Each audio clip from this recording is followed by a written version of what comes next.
C'est contre la loi de demander la mort des gens. C'est contre la loi de faire une prière publique intimidative en face de la basilique Notre-Dame. C'est contre la loi d'arrêter le trafic et le commerce au centre-ville.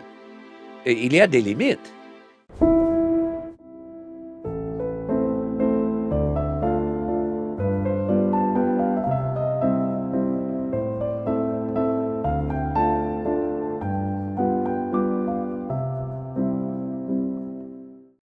Bonjour à tous. Un mot pour remercier ceux qui nous soutiennent financièrement. C'est grâce à vous que le projet fonctionne, qu'on peut continuer d'aller de l'avant, d'approcher des gens et de se projeter à long terme dans ce projet-là. Si vous voulez nous soutenir justement, vous pouvez vous abonner de façon totalement gratuite au projet, mais vous pouvez aussi vous abonner sur Patreon, également sur YouTube. Il y a 2 options qui s'offrent à vous. Patreon, le lien est dans la description.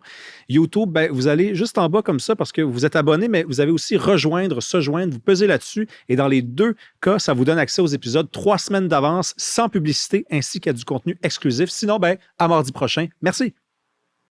Bonjour à tous, bienvenue à un nouvel épisode d'Il reste du monde. Pour certains, ce sera un sentiment de déjà-vu aujourd'hui parce qu'on se rappelle, il y a quelques mois, j'ai reçu Tula Drimonis, chroniqueuse à The Gazette, parce que je trouve ça important de comprendre la communauté anglo-montréalaise.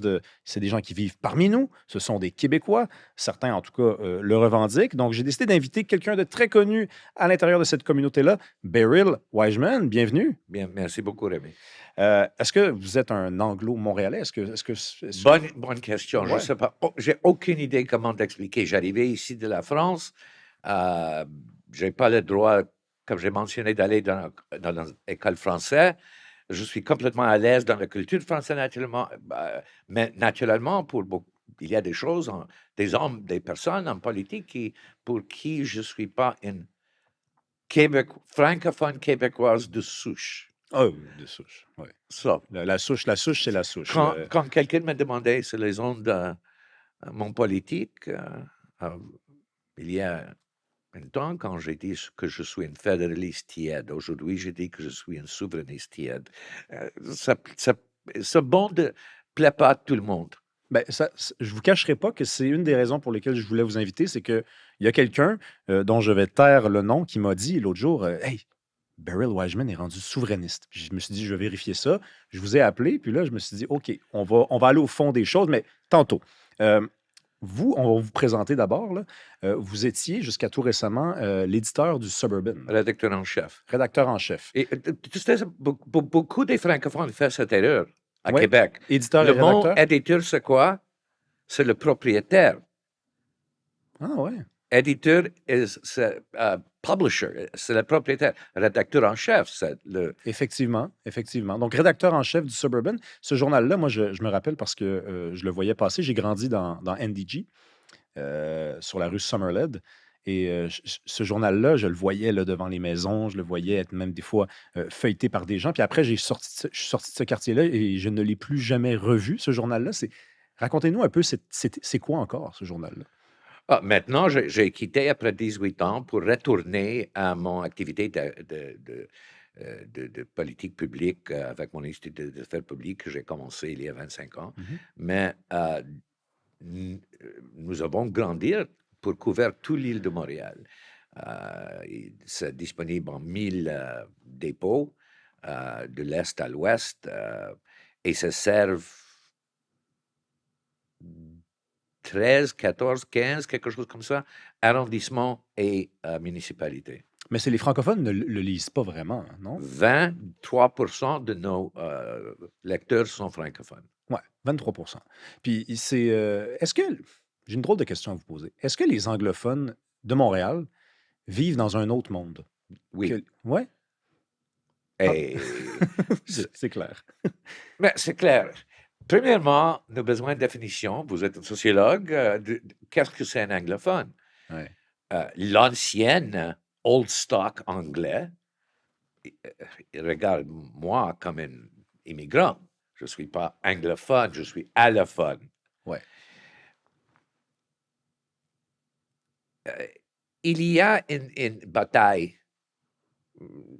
Je ne veux pas retourner dans les années 30, 40, 50, mais il y a une bataille depuis la réussite de le mouvement souverainiste. il y a une bataille, une mentalité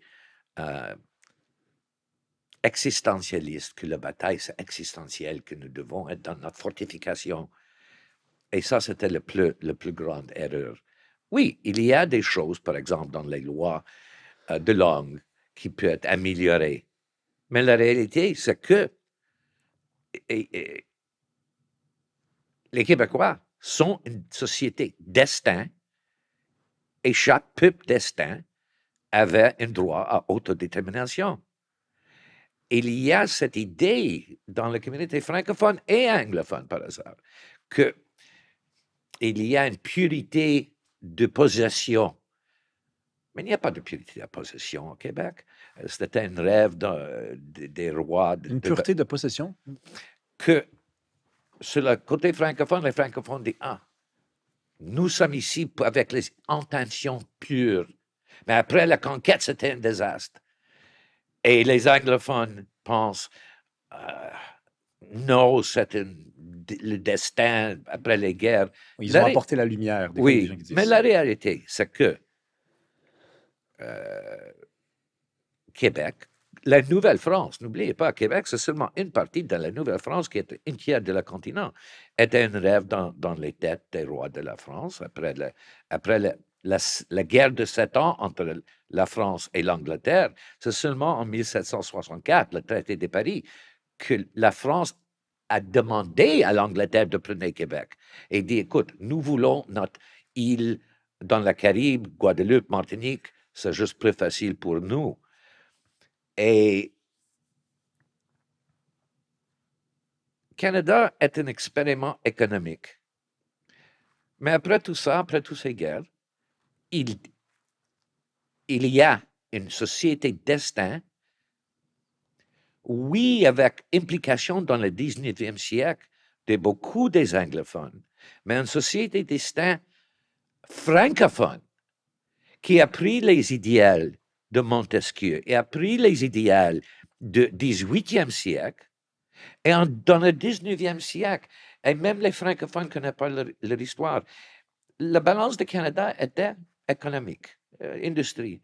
Mais ici à Québec, 1838, quand nous avons la révolte des patriotes, le meilleur ami de Louis-Joseph Papineau était un juif, Ezekiel Hart, la première famille juive à Québec. Premier député aussi juif. Hein? Exact. Mais pourquoi il était député? Il était élu très bas. Il a été élu à Trois-Rivières. Il ne peut pas prendre son siège. Pourquoi? Il ne veut pas prendre une assermentation sur une Bible. Il veut prendre une assermentation civile. C'est Papineau, avec tous les autres problèmes qu'il avait, qui a poussé l'Assemblée de faire un change de l'Est. Hart prenait son assermentation civile. 1838, à Québec, nous sommes la première juridiction dans le monde occidental. La prochaine année, en 1839, le baron Léonard de Rothschild, à Londres, était élu de son circonscription. Il demandait le même droit au Parlement. Le Parlement dit non. Ça prend 20 ans pour Rothschild de prendre son siège. 1848, après toutes les révolutions en Europe, les Misérables, tout ça, il reste seulement un gouvernement.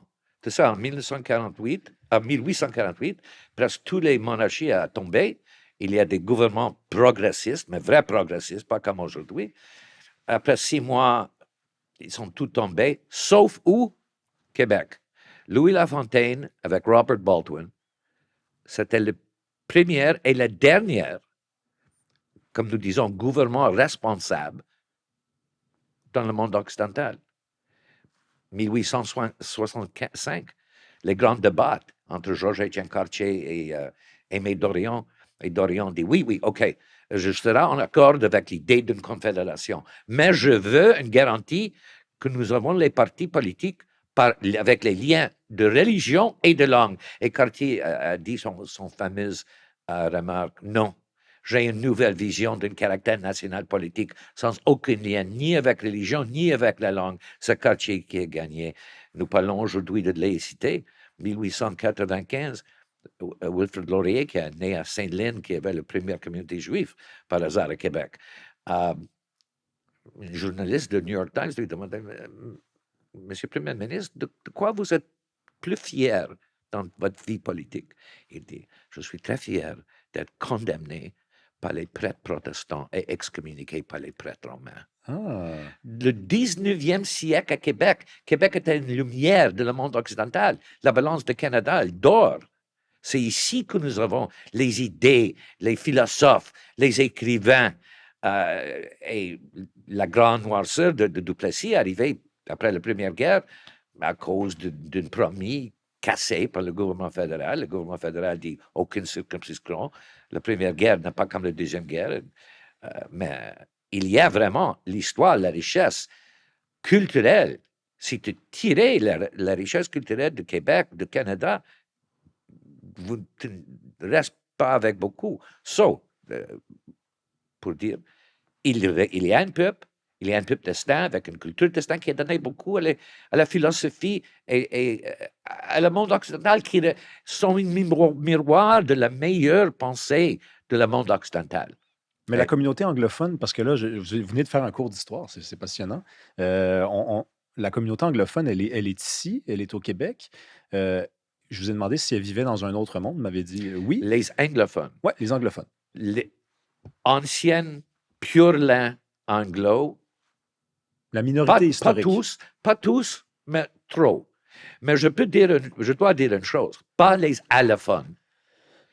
90% de communautés juives bilingues et engagées dans la culture et société francophone au Québec. Un tiers des Juifs sont francophones, pur-lains.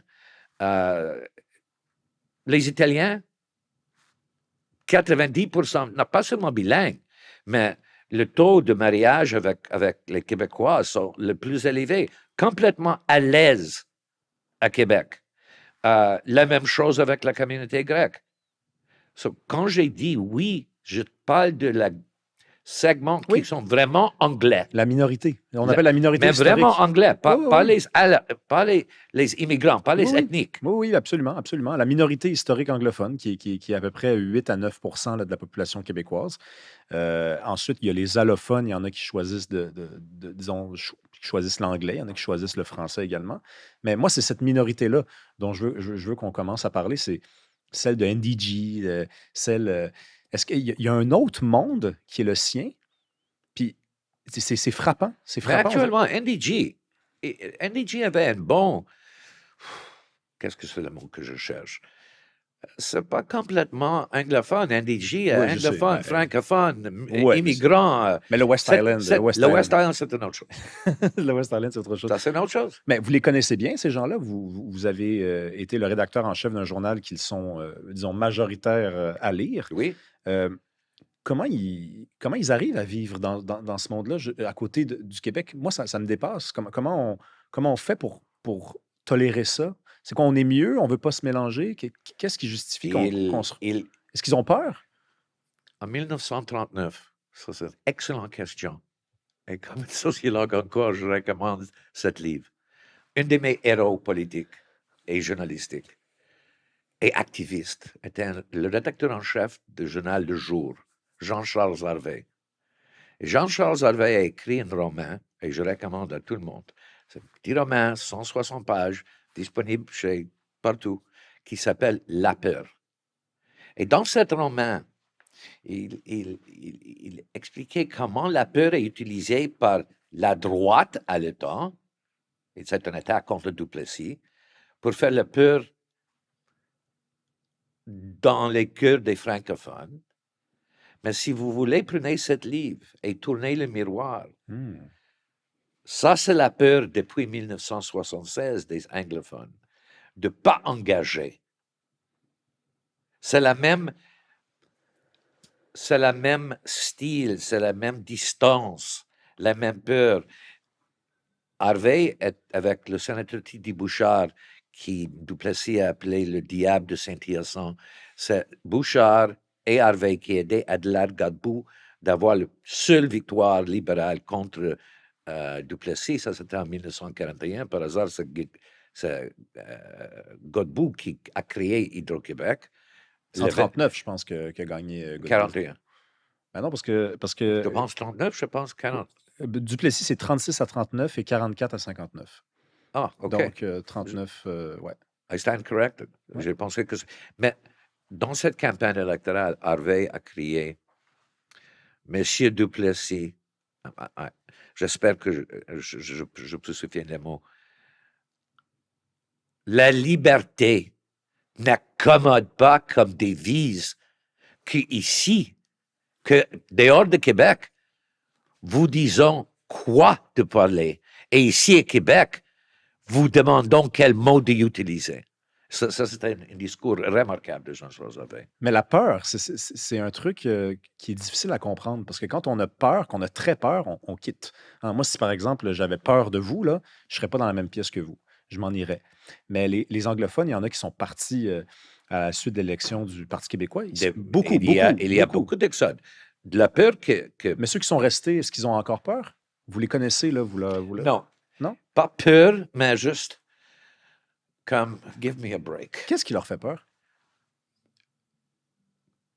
Aux bases, jour à jour, qu'il ne peut pas juste rester des services normaux d'un gouvernement ou n'importe quel secteur dans le langue qu'il parle. Ça, c'est primordial.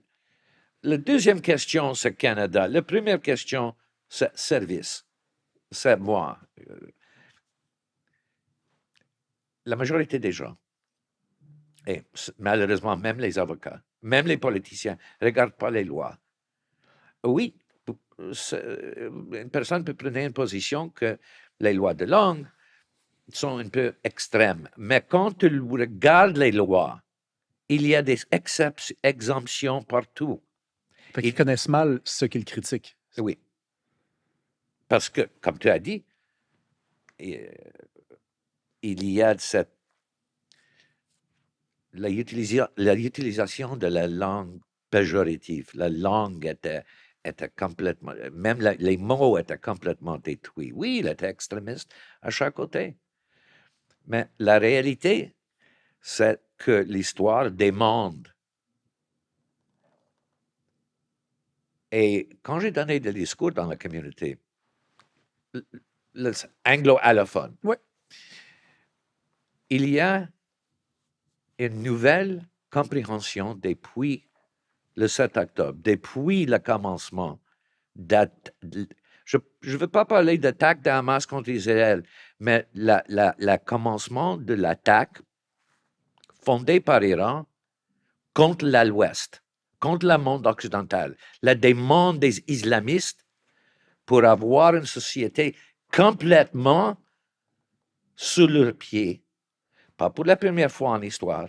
C'est arrivé, la bataille de Vienne a sauvé l'Europe dans le 15e, 16e, 14e siècle. Ah, ça, je ne sais pas. Bon, mais dans ces 10 ans,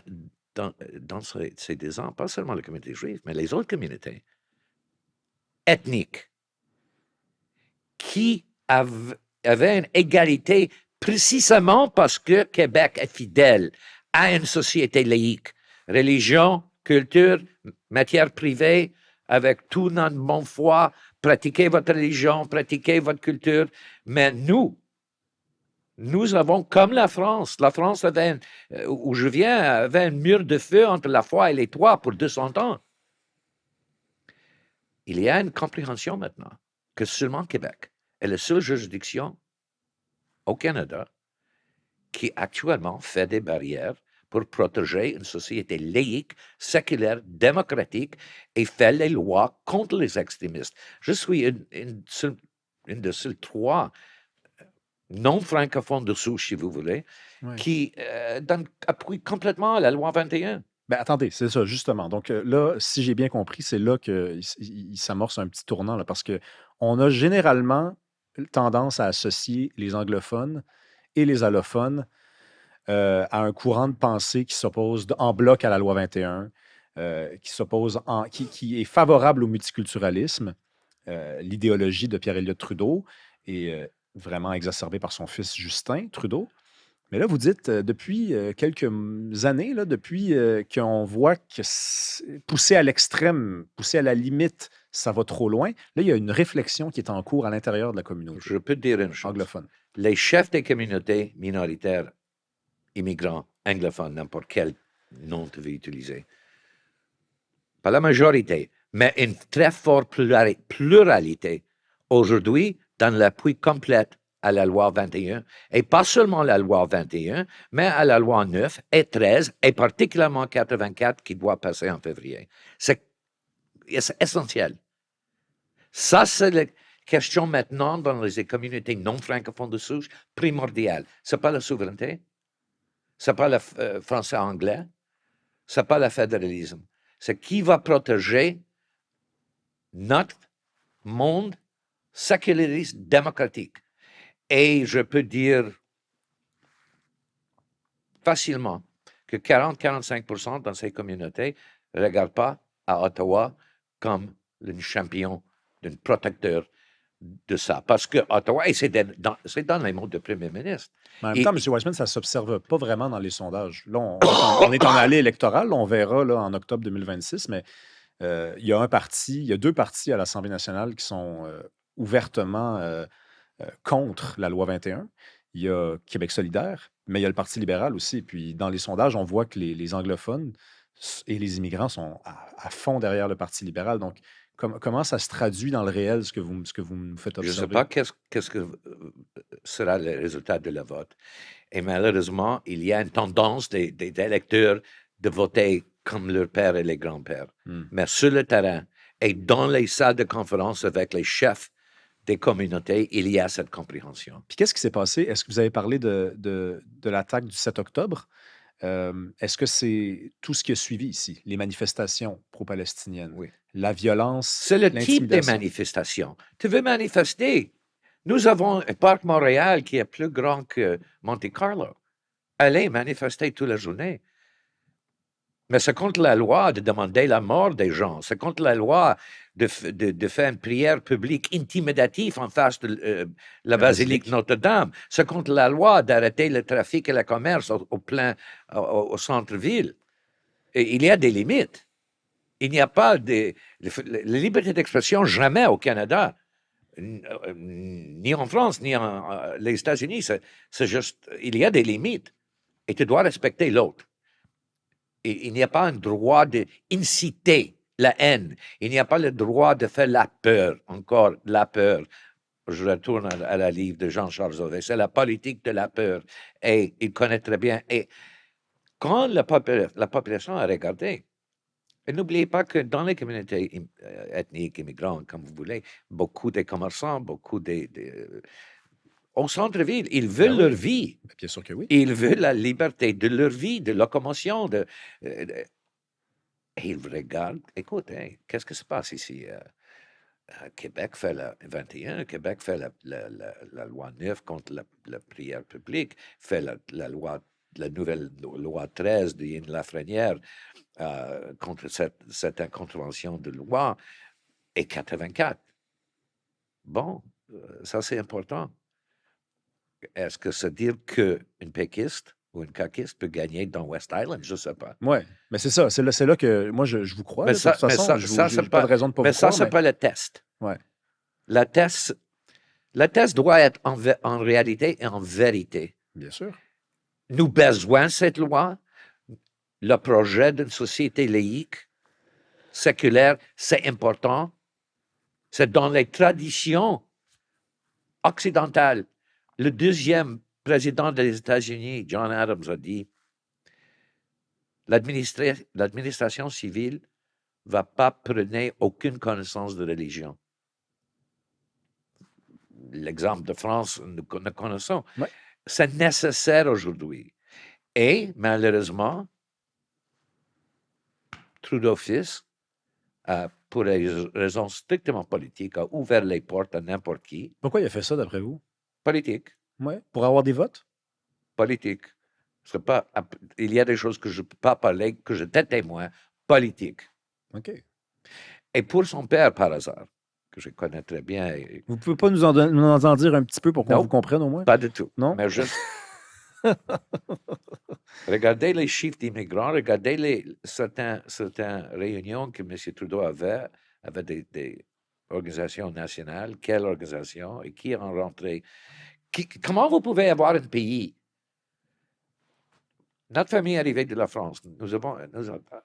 Ça prend 6 mois, 7 mois pour les visas, pour les discussions à l'ambassade. Et maintenant, les portes sont complètement ouvertes, n'importe qui, et nous payons jusqu'à le temps qu'il avait une réunion à la Immigration and Refugee Board. Ouais. Come on. Ça, c'est pas un pays. Ça, c'est les votes. Pierre Trudeau. Et ça, c'est pas bien connu et je peux parler de ça. Allez-y. J'étais engagé avec la fameuse journal Cité Libre, que Pierre Trudeau, La Jean revue, Marchand oui, la revue. et Gérald Pelletier a commencé dans les années 50. Et ce journal est crédité avec une des forces qui a détruit Duplessis. Bon, ça a commencé quand il y a la grande grève à Lac-Mégantic. Asbestos. Asbestos, exactement. 1995. C'est le 40e anniversaire de Cité Libre. Et comme toujours, c'est Max et Monique Nemny qui a pris Cité Libre. Et il fait une soirée de reconnaissance à M. Trudeau. Il donnait les copies de chaque année en cuir. Et M. Trudeau donne un discours. Et dans ce discours, il a dit quelque chose d'extraordinaire. Il a dit, mon plus pire erreur en politique, c'est d'encastrer le multiculturalisme dans la charte. Il a dit ça. La fameuse restaurant Beaver Club. No, la gang de Cité Libre avec toutes les réunions depuis les débats à Maison Eggroll, à Saint-Henri. Oui, OK, d'accord. That's where they are. Tout le temps, Maison Eggroll. C'est vraiment drôle, ça. OK. Il dit, pour moi, Trudeau a dit, j'ai expliqué que nous devrons respecter le multiculturalisme comme une façon d'enseigner aux nouveaux immigrants avec un peu de compassion, comprenez leur culture, mais qu'ils doivent respecter les droits d'un pays occidental, les droits universels d'expression, les droits des femmes, les droits des minorités, mais pas d'avoir un extra parce qu'ils sont culturels. Tu te souviens naturellement la fameuse nuit des longues coutures. Oui. Mais c'est dans la nuit des longues coutures que le deal était fait pour le multiculturalisme, d'être encastré, parce que Trudeau a dit, quand tu prends une idée, une philosophie, et encastrer dans les lois, et il a changé en anglais, il dit, it becomes a political pig trough. Il dit, ce sera juste une place pour tirer l'argent. Mais c'était le premier d'Alberta, Peter Lougheed, qui insistait que le concept de multiculturalisme soit dans la loi, sera dans la charte. Pourquoi? Parce qu'il a dit ouvertement, si M. Lévesque a demandé non-obstant, et il a quitté, il dit, donne-moi non-obstant, je signe l'acte de répatriation. Ce n'est pas une constitution en 1982, c'est un acte de répatriation. C'est dans le Canada le droit de... Le rapatriement, oui. Ouais. Et il a quitté la salle. Quand il a quitté, il reste le premier Lougheed d'Alberta, le premier Davis d'Ontario, le premier Hatfield de New Brunswick. Et Lougheed dit, si tu me donnes non-obstant, je veux multiculturalisme encastré dans la charte aussi. Et Trudeau a demandé, mais pourquoi? Il dit, parce que j'ai des ethniques de l'Europe de l'Est, les Ukrainiens, les Doukhobors, les Mennonites. Je veux ça. I have to have a win. Les premiers Davis et les premiers Hatfield de Nouvelle-Brunswick, aussi conservateurs comme Lougheed, essayaient de lui convaincre que c'est ridicule. Il insistait, non-obstant était dans la charte, et multiculturalisme. Mais là, attendez une minute, parce qu'il y a un truc là, que ça prend vraiment la première fois de ma vie que j'entends ça. Donc, vous dites que Pierre Elliott Trudeau l'a regretté, ça. Oui. Il l'a regretté. Oui. Pas longtemps avant de mourir. 1995. Il est mort pas longtemps après. Là, 2001. 2001. Donc, 6 ans après. Donc, c'est incroyable. Ça voudrait dire que son fils, si c'est avéré... Là, il ne regrette pas le concept de multiculturalisme comme un concept de faire la vie plus gentille, plus géniale dans un pays, mais pas comme une loi. Mais rappelez-nous, M. Wiseman, parce que ça, c'est un truc que j'ai... je trouve ça dommage, il faut toujours le rappeler. quand on dit le multiculturalisme puis qu'on est critique, on se fait souvent dire, mais c'est quoi ton problème que tu as avec le fait qu'il y ait plusieurs cultures? Là, il faut rappeler que c'est une idéologie, c'est un projet politique. Être critique du multiculturalisme, c'est être critique de la loi sur le multiculturalisme, c'est être critique de l'idéologie, c'est pas être critique du fait qu'il y ait plusieurs cultures dans une société. C'est pas la même chose, là. Non, ben, au Canada, la façon de pratiquer, c'est que chaque culture est égale et chaque culture doit avoir la même argent de gouvernement, la même respect. Non. Écoute, Comment on fait un pays comme je ça? suis juif et j'ai une formation en droit, en théologie et des autres choses. Vous êtes juif, Weishman? Actuellement, c'est allemand, en tout cas. Mais je ne veux pas que les lois religieuses sont supérieures à 200 ans, 300 ans des batailles pour des libertés universelles et des respects universels.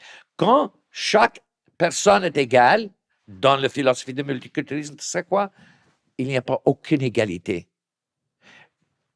Égalité existe quand chaque personne de chaque culture donne recognition, fidélité, fierté. Pas que ton culture, c'est égal à moi. Parce que de dire que chaque culture est égale, c'est fou. Mais que vous avez une égalité de droit en face des cours. Vous avez une égalité de droit d'expression. Vous avez une égalité de droit de faire les assemblées. Mais vous devez respecter chaque personne.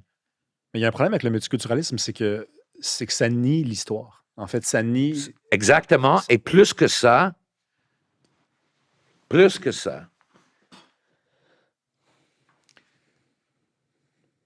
c'est détruire l'idée d'un pays occidental. C'est détruire l'idée de Montesquieu. C'est détruire l'idée de Rousseau. C'est détruire l'idée de John Locke, de Thomas Jefferson.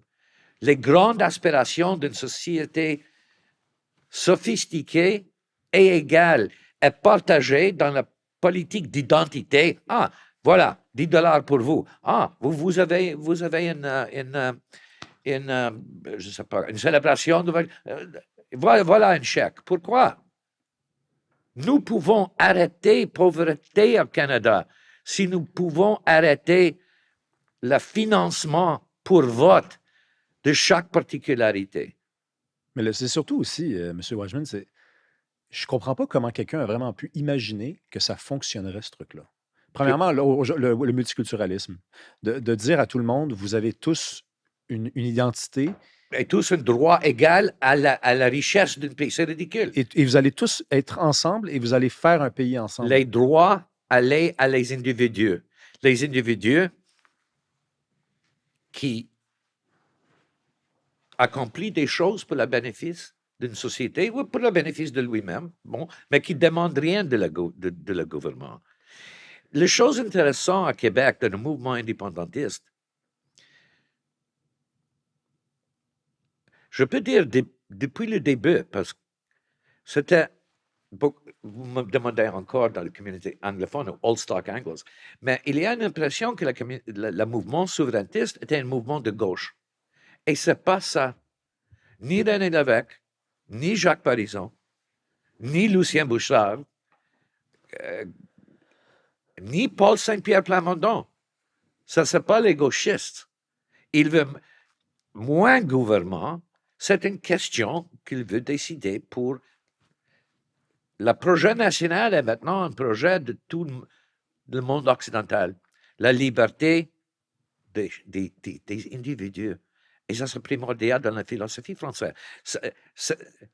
Nos idées de liberté, c'est les idées qui viennent de la France. Nous restons fidèles de ça. Si le gouvernement national ne peut pas protéger le Canada, ne veut pas protéger le Canada, certainement les 9 ans de Justin Trudeau a détruit la fondation et maintenant, M. Carney peut détruire la maison qui reste sur la fondation. Dans le monde, il y a beaucoup de petites nations, petites en population, mais pas petites en richesse, en culture, en habilité. Si nous avons un choix entre Québec, qui protège les principes d'une société libre occidentale, et un Canada qui, simplement pour raisons politiques, soumis à les demandes des extrémistes, donne-moi un Québec. C'est pour ça que vous êtes rendu souverainiste. Tiède. Tiède? Non, toujours. Le monde m'a toujours demandé. Mais tiède, attendez. Si c'est tiède. Tiède, Ça- laisse-moi expliquer. Allez-y. Euh, il y a des temps quand, sur les ondes francophones, des animateurs me demandaient qu'est-ce que c'est votre position politique. J'ai dit, je suis fédéraliste tiède. Je ne suis pas tiède parce qu'il y a une question que les francophones de Québec avaient un droit d'une société, avaient un droit de nation. Ça, c'est pas la question. J'ai juste ajouté tiède parce que il y a des questions financières que Québec doit régler. Résoudre, ouais. Et Ça, vous n'êtes pas convaincu de ça. il va régler. Mais, par exemple, c'est les idées de... les idées avaient une caractéristique de commencer d'être pas seulement les idées, mais les préjudices. Benjamin Franklin a dit une fois, quand quelqu'un lui demandait, mais Monsieur Franklin, pourquoi tu changes votre point de vue? C'était dans le Congrès continental. Et Franklin a donné une réponse fameuse qui dit, mais mon ami, si une opinion peut pas être changée en face des nouvelles faits, c'est pas une opinion, c'est un préjudice. Par exemple, la richesse de Québec, nous connaissons. Nous pouvons régler notre problème financier du Québec indépendant comme ça. Comment? 30%, vendre 30% de Hydro-Québec sur la bourse de New York. Juste 30%. 70% reste dans les mains de le gouvernement. Juste 30%, la même chose que Ontario a fait avec Hydro One, la même chose que New York a fait avec Condit. Mais chaque première avec qui j'ai parlé de cette idée, et des économes suggéraient cette idée, chaque première, péquiste, caquiste, libéral, n'importe... Non, c'est impossible. C'est un fleuron, c'est impossible. Mais c'est 30% des actions sur la bourse. Et les actions sur la bourse, si tu veux, tu peux réacheter quand tu veux. Mais 30%, même l'économe en chef de le mouvement indépendantiste, Léopold Lauzon, a calculé que 30% des actions de Hydro-Québec peut ramasser entre 60 milliards et 80 milliards de dollars le premier jour. Wow. Sur l'IPO. Wow. Puis pourquoi on vous a dit non? On vous a dit Parce impossible. Impossible parce que qu'est-ce que c'est l'expression de M. Legault, l'acceptabilité sociale? Oui. Mais si ça explain, si quelqu'un ouais. va donner une propre explanation à les peuples québécois et québécoises, il n'y a pas de problème. Et vous avez un pays. Et je quitte pas Montréal. et je pense que 90% des Anglo et Allo quittent pas Montréal. Je pense que les grands exodes sont finis. Oui, mais ça, c'est si vous assumez que les gens quittaient et ont quitté dans les années 70 parce qu'ils avaient peur du projet souverainiste pour des raisons économiques, chose que je ne crois pas. Là. Je pense que c'était la peur d'être subitement, de perdre des privilèges, de perdre des droits. Ça ne réglerait pas ça. Peut-être, mais pas les jeunes. Les grands exodes que vous... Et par hasard, n'oubliez pas une chose. J'ai fait beaucoup de discours dans les écoles. Et dans les écoles privées francophones, comme Brébeuf, comme Stanislas, comme notre collège Notre-Dame, tu sais quoi? Les jeunes francophones, oui, ils sont privilégiés dans ces écoles privées. 25% quittent Québec. N'oubliez pas que entre 1976 et 1995, presque 600 000 francophones ont quitté Québec. Il y a un journal à Toronto en français. 400 000 Québécois francophones en Floride. Mais ça, c'est les vieux, ça. C'est pas les vieux, c'est 600 000 qui ont quitté Québec. Non, mais en Floride. Peut-être. Mais ce n'est pas complètement les vieux. Ouais. Il y a beaucoup de jeunes entrepreneurs. Et oui, peut-être Québec a perdu 1 million plus des halos anglo, mais de perdre 600 000 francophones qui avaient l'ambition entrepreneuriale, c'est aussi grave. Oui, ils ont quitté. Ben, ça, j'ai reçu ici Joanne Marcotte, là, qui est une libertarienne. Je pense pas me tromper si je dis ça, là. Puis elle dit qu'il y a beaucoup de jeunes qui quittent effectivement le Québec parce qu'ils trouvent que l'État est trop lourd. Il y a trop de Très réglementations, lourd. trop d'impôts. Les hommes et femmes d'affaires, c'est impossible. La régulation, c'est terrible. Actuellement, et c'est difficile, quand j'essaie de dire quelque chose de positif, et j'ai dit beaucoup de choses positives de le gouvernement Legault, Oui. mais c'est difficile parce que chaque fois, ah, mais Northvolt, ah, mais loi 2, oui, je sais. Mais il a gardé son promet de protéger la culture et la langue du Québec sans un référendum. Il a gardé, qu'est-ce que c'est un patrimoine d'un politicien? Un patrimoine de politicien, ce n'est pas dans les chiffres, ce n'est pas dans les feuilles des comptables. C'est qu'est-ce qu'il a resté dans une société, dans le caractère d'une société. Il a protégé la laïcité, il a protégé la langue française et respecté les droits des Anglais, si les gens peuvent lire. Il a respecté, il a fait plus fort le respect pour la règle de droit. Ça, c'est aussi un patrimoine.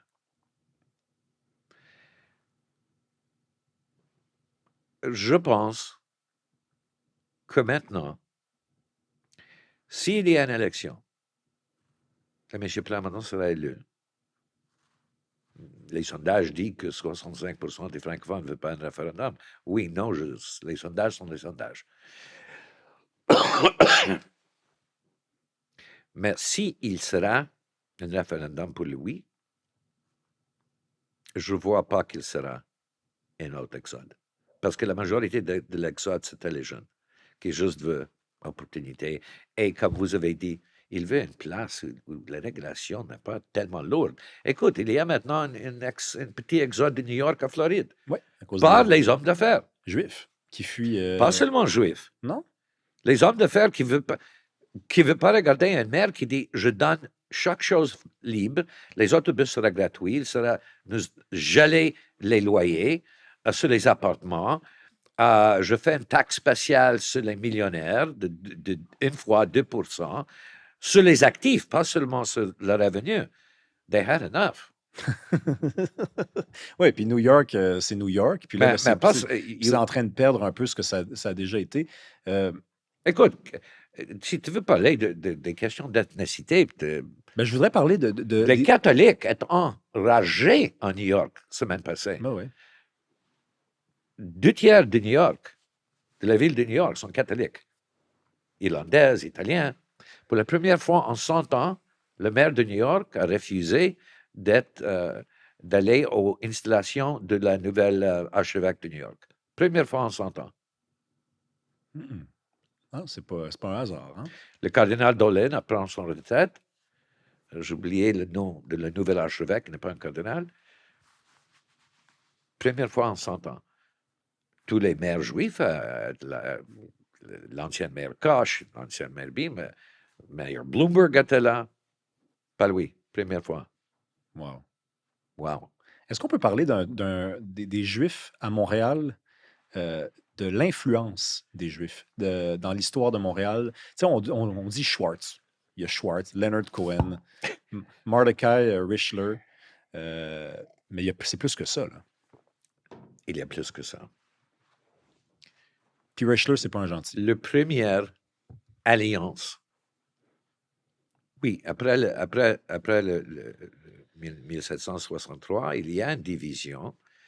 Il y a une division entre les Anglais et les Français ici. Mais n'oubliez pas quelque chose dans l'histoire. Encore, je dois revenir au 19e siècle pour répondre à la question des Juifs et en général.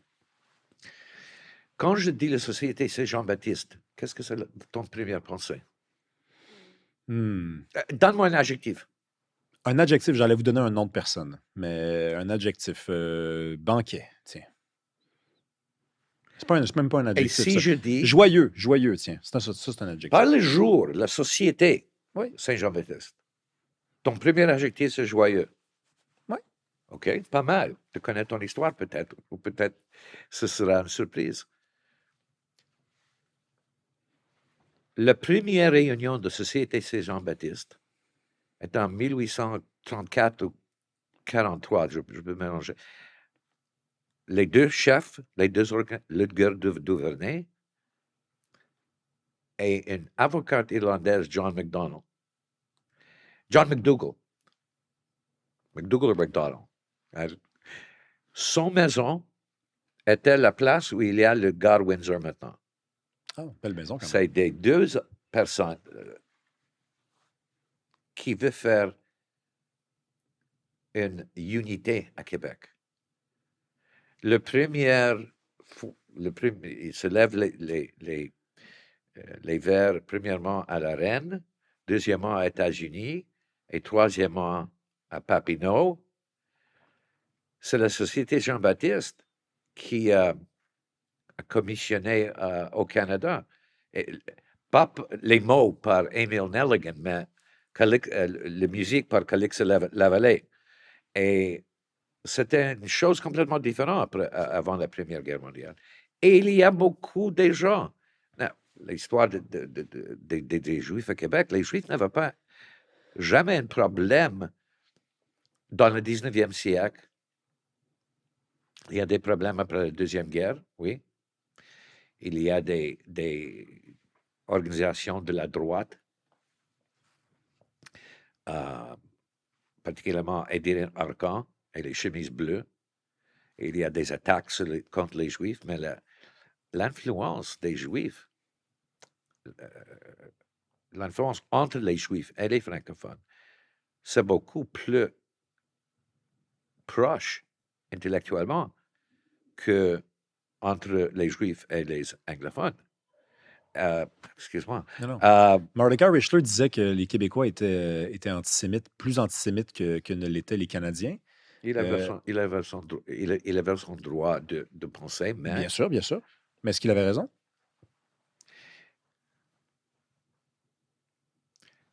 L'histoire dit les raisons. En 1834, Montréal avait un chef de police juif, Moses Hayes. 1834. Son photo est dans le corridor en face, une des photos, en face de le bureau de chef de police. Pourquoi Moses Hayes, il n'est pas un policier, il est un homme d'affaires dans la ville. Parce que les francophones et les anglophones ne peuvent pas être en accord. Qui sera le prochain chef de police? Ah, fait qu'ils ont mis un juif. Pas parce qu'il est juif. Non, mais parce qu'il ne pouvait pas, parce que ça ne devait pas être un francophone ni un anglophone. Les Juifs ne sont pas nombreux, il n'y a pas une agenda politique. Oui. Ils lui croient. Mm-hmm. C'est tout. Est-ce qu'il y a des problèmes ici? Oui, il y a des problèmes. Mais les problèmes qui arrivaient, franchement, après la Deuxième Guerre, ou dans les années 30, quand nous avons été en camp, ils sont chemises bleues, les vrais nazis.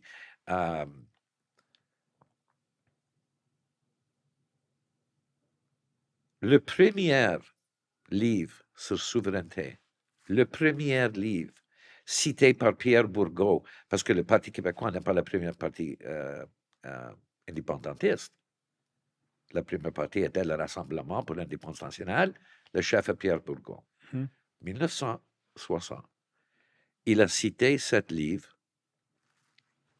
plusieurs fois dans son discours. Le livre s'appelle « Pourquoi je suis un souverainiste ». L'auteur était Marcel Chaput. M. Chaput était héros dans la Deuxième Guerre. Il est un scientiste dans le Conseil de recherche nationale à Ottawa. Biologiste, je pense. Quelque chose comme ça. Et il utilise Israël comme le modèle pour Québec. Mais c'est drôle parce que je vous écoute parler, puis il utilise Israël comme... Il utilise Israël pour son armée des civiliens, pour soins de santé nationalisés. 1967, après la guerre de 6 jours, le plus grand nombre des volontiers, des bénévoles qui allaient à Israël, non juifs, viennent de l'État de New York. Quelque chose comme 13 000. Tu sais où est qui est à la deuxième place? Des bénévoles non juifs qui ont quitté pour aider Israël après la guerre. Le Québec? Québec, 3 800. Non juifs.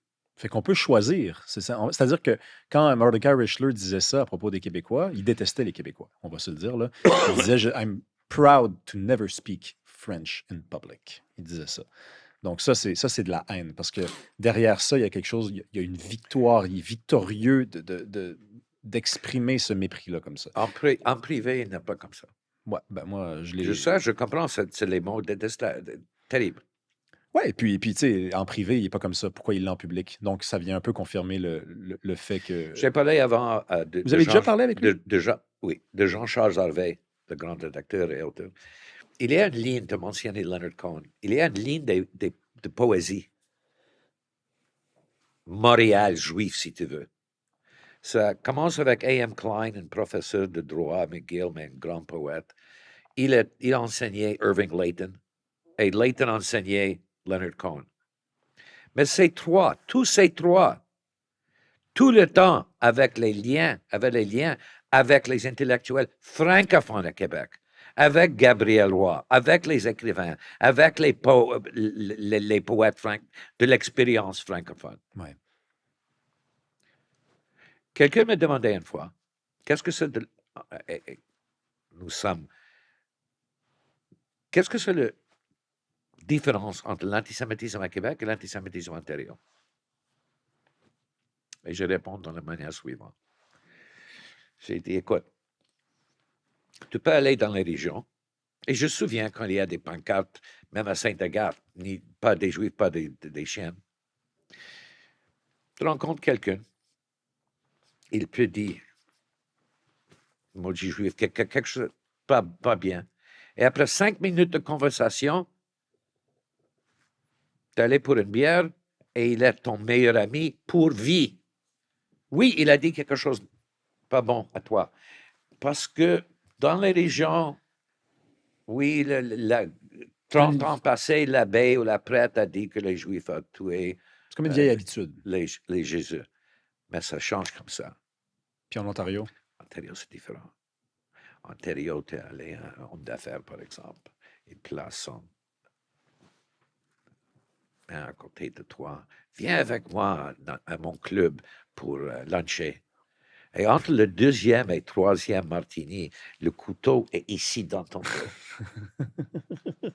Je veux qu'on reparle de Mordecai Richler parce que c'est pas un détail. Vous l'avez déjà fréquenté, donc vous l'avez déjà rencontré. Pas fréquenté, mais je l'ai rencontré quelquefois. Ouais. Il était comment comme individu? Parce que, comme je vous dis... Complètement comme un... qui a donné la meilleure description comme un... J'oublie le mot en français, mais une propriétaire d'une bar qui aime mon centre-ville dit, mais he's an unmade bed, un lit qui n'est pas fait. Un peu fripé, là. Ouais. Franchement, il détestait le mouvement souverainiste. Look, j'ai jamais écouté de Richler dire les choses contre les francophones. Contre les politiciens, oui. Dans le Parti québécois, de le premier jour, il y a deux partis, deux haltes de partis. Il y a la visionnaire de René Lévesque, Pierre-Claude Johnson, Pierre-Marc Johnson, Lucien Bouchard, Bernard Landry, André Boisclair, Paul Saint-Pierre, et l'autre côté, Camille Lorrain, Jacques Parizeau, Pauline Marois. La différence, le côté qui suit l'évêque veut un indépendant pays, mais il veut gagner avec les utiles normal, démocratique, avec un discours civique. Lorrain, Parizeau, Marois sont prêts d'utiliser la division d'ethnicité, la démonisation pour avoir un indépendant Québec. Vous le pensez, ça, ou c'est ce que lui pensait? Je pense ça, et lui déteste la ligne de Camille Laurent. Oui, mais M. Wiseman, il détestait les Québécois parce qu'il avait, pas juste les nationalistes, parce qu'il avait déjà dit aussi que sans les anglophones, les Québécois n'auraient jamais voté pour Jean Lesage. Et c'est grâce aux anglophones qu'il y a eu la Révolution tranquille parce que les Québécois étaient juste capables de voter pour Duplessis. Donc là, il ne parle plus des nationalistes, il parle des Québécois. Là. Il ne connaît pas l'histoire. Ben, de toute façon, Nous avons juste parlé que non, la victoire d'Adélard Godbout n'est pas une victoire parce que les anglophones ont voté pour Godbout. Non. Son chef de son équipe sont francophones. Les gens comme Bouchard et Harvey sont francophones. Ce n'est pas une question qui a été décidée par les anglophones. Mais pas chaque chose que... Il y a une expression que... il y a des hommes grands qui avaient des faux grands. Pas chaque chose que Markovitch leur a dit nécessairement sont vraies. Ah non, mais ça, c'est correct. Puis en passant, moi, je n'ai pas de problème avec ça. Et franchement, je n'ai jamais personnellement écouté qu'il dit oui, j'ai lu. Ben, ce que je vous dis, ça, il l'a dit dans une entrevue, oui, je vous enverrai le truc. Je sais. Donc, non, mais ça, c'est haineux envers les Québécois parce qu'il traite les Québécois de peuple arriéré qui a voulu rester dans la grande noirceur. Puis après, on pourrait parler du Duplessis, c'était pas non plus un monstre, là, à mon avis. Écoute, c'est Conrad Black qui a écrit la plus grande défense de Maurice Duplessis. Oui, mais c'est une belle biographie, effectivement, qui l'a consacrée. Est-ce que les Juifs ont peur aujourd'hui, en 2026, à Montréal? Et si oui, de nous quoi? devrons parler honnêtement. L'expérience juive à Québec.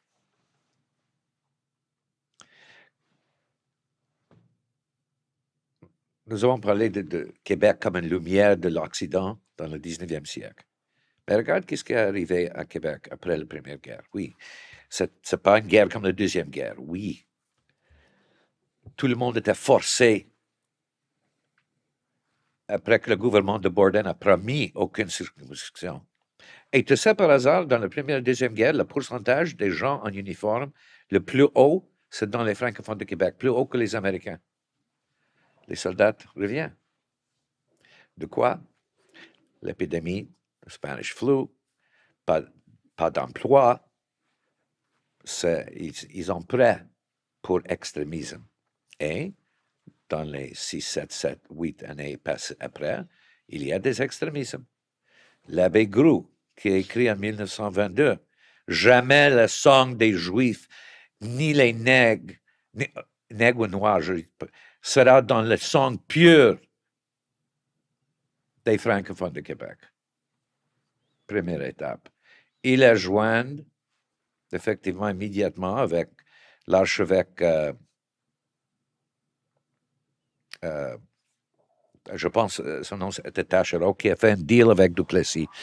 Duplessis dit à Taschereau, écoute, pas Taschereau était le premier. Charbonneau, l'archevêque Charbonneau. Parce que Taschereau, c'est le premier ministre que Louis-Alexandre Taschereau était le premier ministre libéral. C'est l'homme que je parle, c'est Charbonneau est le chef, le mise en scène de Michel Tremblay. Et l'archevêque de Montréal fait un deal avec Duplessis. Il dit, écoute, nous voulons éducation, nous voulons soins de santé. Duplessis dit, ça va. Juste laisse-moi faire les affaires, laisse-moi contrôler la politique. Groux, Charbonneau, Duplessis, et Dinarcan arrive. Un ex-député conservateur fédéral. Le mouvement de chemise bleue dans les années 30 à Montréal était extraordinaire. Il y a un documentaire qui s'appelle « Je me souviens ».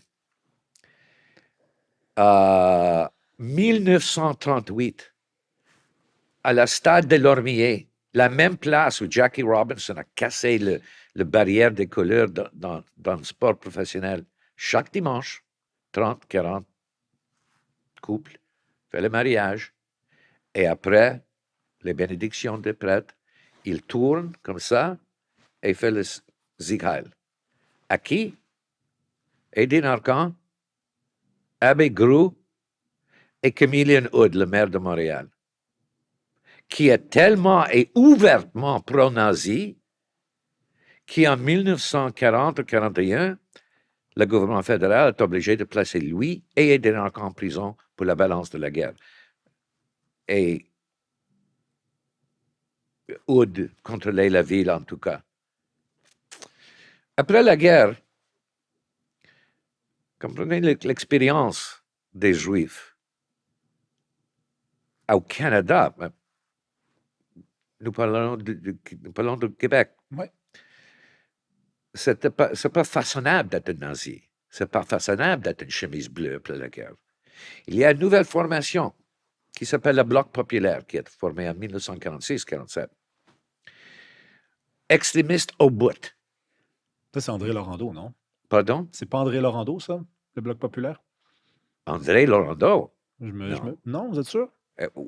S'il y a un autre André Laurando, tu parles d'André Laurando de la commission Laurando. Oui. André Laurando, je pense qu'il était derrière le Bloc populaire. Mais bon, poursuivez. Mais le Bloc populaire que je parle entre 46 et 49, vendredi, samedi soir, il aimait de frapper les Noirs, de couper les barbes des Juifs sur ce boulevard Saint-Laurent. OK, on ne parle pas du Bloc populaire, on ne parle pas de la même chose. Non. La police arrive juste 5-10 minutes trop tard. Bon, il prie les gens en prison. Lundi matin, un jeune avocat arrive avec argent pour... tu sais qui est cet jeune avocat? Non. Jean Drapeau. Et je ne dis pas que Jean Drapeau était antisémite, pas du tout. Mais la Bloc populaire était tellement grand comme une organisation que se forme la base des organisateurs sur le terrain pour la Ligue civique à Montréal, pour le RIN. Ça, c'est quelque chose pour Juifs. Maintenant, n'oubliez pas que Montréal, après Montréal et Toronto, après New York et Tel Aviv, avait le plus grand nombre des survivants de l'Holocauste. Arriver ici et regarder tout ça, ça, c'est pas facile, ça, c'est pas évident. Non. Même s'il y a quand même des nuances, parce que je vous ai laissé aller, là, mais Lionel Groulx, ça aussi, je vais vous envoyer ça, a écrit des trucs absolument magnifiques sur les Juifs aussi. Abbé Groulx. S'il vous plaît, envoyez-moi, parce que j'ai... Je vais vous envoyer ça. Parce que j'ai écrit beaucoup de choses d'Abbé Groulx. Oui, mais il a dit qu'il fallait s'inspirer du peuple juif, de leur esprit de corps, de solidarité. Je ne dis pas que Groulx est une réflexion complètement de l'Église de Montréal, mais Groulx est un politicien aussi. Il est impliqué. Ses visages, ses visions étaient dures pour les Juifs de comprendre à Montréal, à Québec, parce que ces gens prennent trop de place. Et après 1960, il y a des Juifs qui sont complètement, pas seulement qui aiment Jean Lesage, mais les gens comme Paul Jordan Lajoie, c'est la liberté ouverte à Québec. C'est complètement différent. Aujourd'hui, là, parce que c'est ça, je veux qu'on arrive à aujourd'hui. Aujourd'hui, l'antisémitisme, c'est quoi sa forme? C'est qui est antisémite au Québec aujourd'hui? L'antisémitisme à Québec, c'est le même maintenant que même dans les États-Unis. C'est les islamistes et la gauche caviar dans les universités. Mais la chose intéressante, pas toutes les universités. Les grandes universités dans les États-Unis ont changé beaucoup dans les 2 années passées. Il comprend que l'antisémitisme ne peut pas être pris dans un contexte. Mais l'université qui avait la meilleure histoire sur cette question, l'Université de Montréal. Alors, écoute ça. L'Université de Montréal a commencé comme une école jésuite. Oui. Bon. Jamais des quotas contre les Juifs à l'Université de Montréal. Jamais. McGill avait les quotas indirects, pas écrits. Mais même quand j'étais dans la faculté de droit, nous connaissons qu'un Juif doit avoir 10% plus que les non-Juifs. Actuellement, des années 90, McGill actuellement offre une policy L'Université de Montréal, jamais. Le seul école, non, il y a 2 écoles à Québec qui n'avaient aucun problème avec les extrémistes, c'est l'Université de Montréal et Laval. Université francophone. Et UQAM, c'est une autre chose, mais octobre 2023, il y a une démonstration à l'Université de Montréal. Le recteur Daniel Joutrat, il y a une mentalité à l'Université de Montréal qui est centre-droite, pas centre-gauche. Immédiatement appelé la police. Ça, c'est la première et la dernière démonstration. 2 semaines après, l'association des étudiants demandait une chambre de prière ou quelque chose, et l'école dit, nous avons une chambre de prière pour tout le monde, si ça vous satisfait pas, allez dehors de campus. That's it. 2 ans, paix, l'Université de Montréal. Ça, c'est la Nouvelle-Québec. Complètement fidèle à les principes universels, complètement confident dans son avenir et son habilité d'être compétitif sur le stage mondial. Ouais. Le plus grand, la plus pire chose que les souverainistes ont fait, c'est pas la question de casser le pays ou de faire des gens nerveux sur les questions économiques. C'est de détruire la confiance des jeunes francophones. Quand les jeunes francophones écoutent pour 30 ans, vous êtes inondés par une mer des anglophones, donne à l'État tous les pouvoirs parce que vous pouvez être en compétition. Ça, c'était un mensonge de la côté de Lorrain et Parizeau et Marois, et ça fait beaucoup de dommages et beaucoup de préjudice contre le monde. Et c'est pas vrai. Juste, et dans le cas de Parizeau, par exemple, c'est un homme charmant, mais il est frustré pour son manque de son rêve et ses habits de $2000 de Londres ne suffisent pas. J'ai lu dans un livre que lui et son frère ne parlaient pas beaucoup parce que son frère conduit la compagnie familiale, une grande géante en assurance, et il doit faire les chèques à Jacques. Mais il a utilisé cette chose qui cause la haine, qui peut-être inciter la haine. Vous parlez du Même discours, que du discours oui, de même défaite. Mais est-ce que vous avez d'autres exemples? Même que des non. erreurs, vous l'avez dit, on a commencé comme ça arrive de. Et Parizeau ne de croit pas, dans son cœur, il ne croit pas de ça. Il a marié, son première femme était juive. Il n'a jamais dit des choses mal des Juifs. C'est son fameux l'argent ethnique commentaire qui est. Mais non, il y a. Je pense qu'aujourd'hui, et pour beaucoup des années, il n'y a pas la peur dans la communauté juive, dans la communauté ethnique, c'est économique, c'est pas des autres choses. Et une chose intéressante dans l'histoire, Bernard Landry était très proche de la communauté juive. Son premier emploi après fini la faculté de droit à l'Université de Montréal, premier emploi, le comité des travailleurs juifs de Montréal. Ah oui, je ne savais pas ça. Premier emploi. Avant qu'on se laisse, M. Wiseman, vous avez dit que vous êtes un souverainiste tiède. Pensez-vous que ça va se réchauffer ou se refroidir? Il va falloir prendre une décision bientôt, hein, parce que s'il y a un référendum, vous allez voter oui ou non? S'il y a un référendum, premièrement, je veux regarder le vote. Je peux dire une chose. Je ne vois pas que la société que je suis confortable. Non. Je veux refaire dans le sens positif. Les seuls, et j'ai dit ça dans beaucoup de mes discours, et je peux vous assurer, certainement dans la communauté juive et des communautés italiennes, des communautés grecques, ils voient que seulement les partis nationalistes ils utilisent le mot nationaliste, pas souverainiste, parce que CAQ, c'est officiellement pas souverainiste pour l'instant.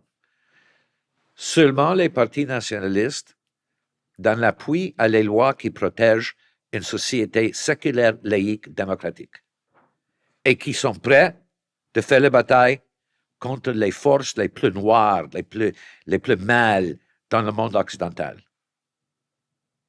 Nous ne voulons pas une Grande-Bretagne à Québec. Et je dis Grande-Bretagne, et quelqu'un peut me demander, ben, la France, c'est différent, et pas parce que je viens de la France. Qu'est-ce que Macron dit dehors de la France, dans les Nations Unies, l'État de Paris, c'est rien. Dans la France, depuis la loi de Sarkozy en 2010, qui était le modèle pour la loi 21, les contrôles sur les extrémistes islamistes en France sont très forts. J'ai 18 cousins et cousines, il n'y a pas de problème. Oui, il y a des manifestations, mais pas jour après jour après jour après jour. Il n'y a pas une menace à l'identité française. Ouais. C'est pas comme la Grande-Bretagne, où le Premier ministre a peur de faire... Premièrement, les partis nationalistes qui sont fidèles, pas seulement de dire qu'ils sont fidèles à la modèle d'une société laïque, démocratique, mais sont prêts de faire la législation. S'ils sont élus, et s'ils peuvent juste donner une solution à cette question. Et j'ai demandé à M. Plamondon, je dis, tu as seulement une chose de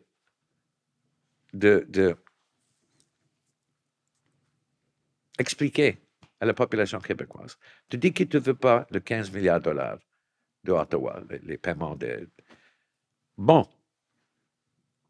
Comment tu peux fermer ce trou? Les explanations n'arrivent pas, même pour lui. Et il est un homme très honnête, un vrai intellectuel. Dans la forme de Bourassa, par hasard, il cherche des solutions. S'il trouve cette solution, nous pouvons avoir un Québec indépendant. Mais je vois dans une autre chose. Référendum, vote oui, bon. Mais je vois le développement de Québec et de Canada un peu comme peut-être la Suisse. Oui, la Suisse avait un gouvernement fédéral, mais le vrai pouvoir reste avec les 4 cantons. Si les sondages sont vrais, si tellement une grande majorité des francophones ne veulent pas un pays, mais moi, comme j'ai dit dans plusieurs discours, comme un sioniste, comme quelqu'un qui appuie Israël, les mots projet national, il y a un peuple définitivement destin dans un pays qui ne protège pas seulement, qui protège pas seulement chaque petite chose qu'il veut, mais ne protège pas le pays pour donner le soleil en place de la noire. Nous avons une nouvelle grande noirceur, mais ce n'est pas à Québec, c'est à Ottawa. Et nous devrons décider, comme un peuple, et j'inclus moi comme un Québécois, quelle sorte de société nous voulons. Merci beaucoup, Merci M. à vous. Weissman. Merci à vous d'avoir été là. Si vous aimez ce qu'on fait, vous pouvez partager le contenu, commenter, vous abonner également. Hein? Je ne sais pas si... je pense qu'on va être rendu à 10 000 abonnés quand l'épisode va sortir. Merci d'être là. Si vous voulez accéder aux épisodes 3 semaines d'avance, à du contenu exclusif pendant 3 mois, sans publicité et même assister à l'enregistrement d'épisodes, il faut devenir membre exclusif. Il y a 2 façons de le faire. Il y a sur Patreon, le lien est dans la description. Sinon, vous pesez sur rejoindre, se joindre et le tour est joué à mardi prochain.